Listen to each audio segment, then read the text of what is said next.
Elle a été relayée par Animal Aid Unlimited, une association de soutien envers les animaux. C'est en Inde que cette scène incroyable s'est déroulée.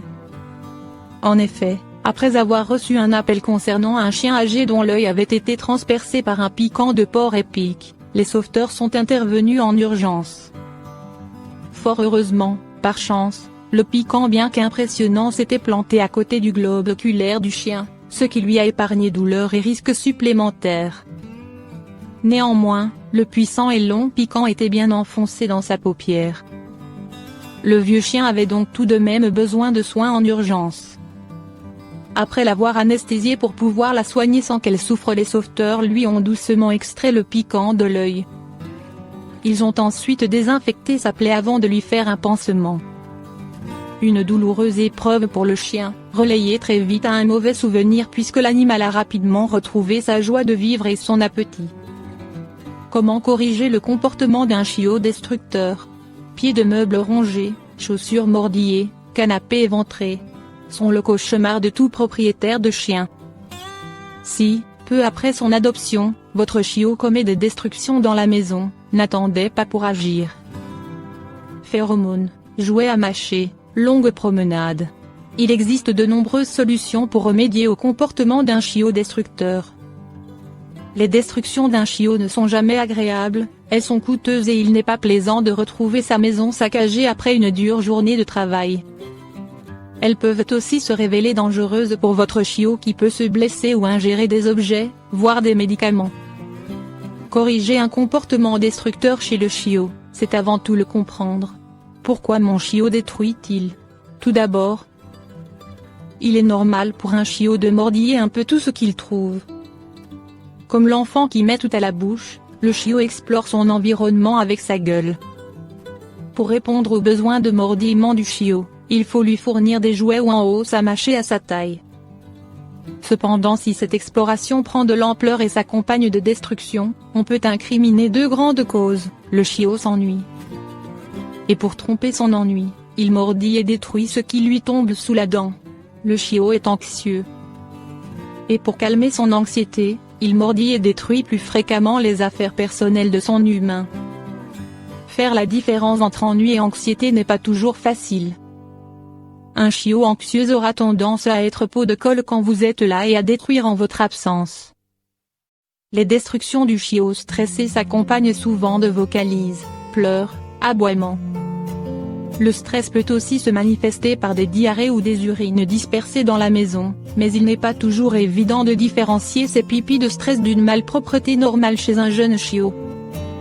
Quoi qu'il en soit, il n'est pas conseillé de crier sur l'animal lorsqu'on découvre ces destructions. Il ne fait pas le rapport entre votre mécontentement et ce qu'il a fait plusieurs heures avant, et cela risque de le stresser encore plus. Cependant, si vous le prenez sur le fait en train de ronger un pied de table, vous pouvez bien évidemment le gronder et le rediriger vers ses jouets à mâcher. Comment occuper mon chiot destructeur? L'ennui étant une cause majeure de destruction chez le chiot. Vous pouvez y remédier de deux façons: lui faire de l'exercice pour le fatiguer, promenade plus longue, jeu. Ainsi, il devrait dormir lorsque vous vous absentez. Lui fournir de nombreux jouets solides et attrayants, bois de serre, balles de tennis. Et puis, ranger. L'occasion fait le larron. Évitez de laisser traîner des objets éminemment attirants comme vos tennis ou le sac poubelle plein. Si votre chiot s'attaque à un endroit particulier, bas de porte, pied de meuble, vous pouvez essayer de l'enduire de moutarde, poivre ou vinaigre pour le dégoûter. À noter que si ce comportement destructeur perdure et qu'il s'accompagne d'ingestion d'objets, ou piqûres, il est conseillé de consulter un vétérinaire comportementaliste. Il est aussi évident qu'on ne laisse pas un chiot tout seul de 8 h du matin à 19 h le soir. Avant d'adopter un chien, c'est un paramètre qu'il ne faut pas négliger. Un toutou a besoin de la présence de son maître, encore plus lorsqu'il est jeune. Comment soigner mon chiot anxieux? Un chiot anxieux a du mal à rester seul. Commencez par le laisser seul quelques minutes puis augmentez la durée. Vous devez donc lui apprendre la solitude progressivement. Il est important de banaliser les départs et les retours. Quelques minutes avant de partir, ignorez-le, ne lui dites pas au revoir, Ne lui expliquez pas que vous allez revenir bientôt, cela ne ferait qu'augmenter le stress de votre chiot.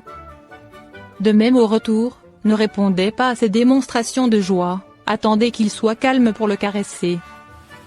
Pour aider votre chiot stressé, vous pouvez utiliser des phéromones sous forme de collier ou de diffuseur, des cocktails d'huile essentielle en spray ou en diffuseur, des anxiolytiques naturels doux à base d'une molécule apaisante présente dans le lait maternel. Les effets du stress, notamment les diarrhées, peuvent être combattus par l'ajout de probiotiques à sa ration. Les probiotiques sont des compléments alimentaires qui apportent de bonnes bactéries dans les intestins. Et pourquoi pas une cage pour mon chiot destructeur? Vous avez tout essayé, rien n'y fait? Pourquoi ne pas isoler votre petit démon dans une cage, ou, à défaut, une petite pièce? Il faut la choisir spacieuse et résistante, type Varickenel, la rendre confortable en y plaçant son panier, sa gamelle d'eau et tous ses jouets. Ne forcez pas votre chiot à entrer dedans, mais incitez-le plutôt en y disposant des friandises. Petit à petit, sa cage deviendra son refuge et vous permettra de mettre fin aux destructions de votre chiot.